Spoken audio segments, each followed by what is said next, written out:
Tovuz rayonunda fəaliyyət göstərən çörək bişirmə müəssisəsi ilə bağlı narahatlıq var.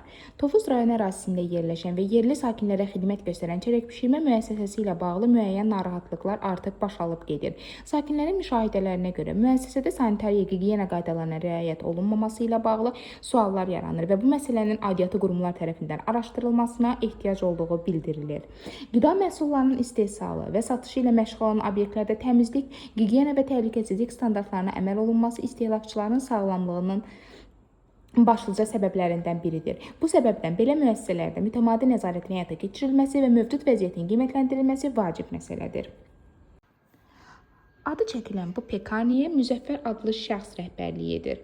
Həmin pekarniyə Tovuz rayonunda bazarın içində yerləşir.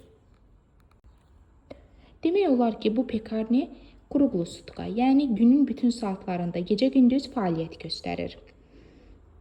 Məsələ ilə bağlı üzümüzü tuturuq bütün aidiyyatı qurumları və güc strukturlarına. Sözü gedən bu pekarni və onun sahibi Müzəffər müəllimin gördüyü işlər ciddi sürətdə araşdırılmalı, pekarninin sənədlərinin düzgün olub-olmaması tam ətraflı yoxlanılmalı və əgər hər hansısa bir qanun pozuntusuna rast gəlinərsə, qanun çərçivəsində tədbirlər görülməsini xahiş edirik. Məsələ ilə bağlı araşdırmamız davam edir. Qarşı tərəfin mövqeyini dinləməyə hazırıq.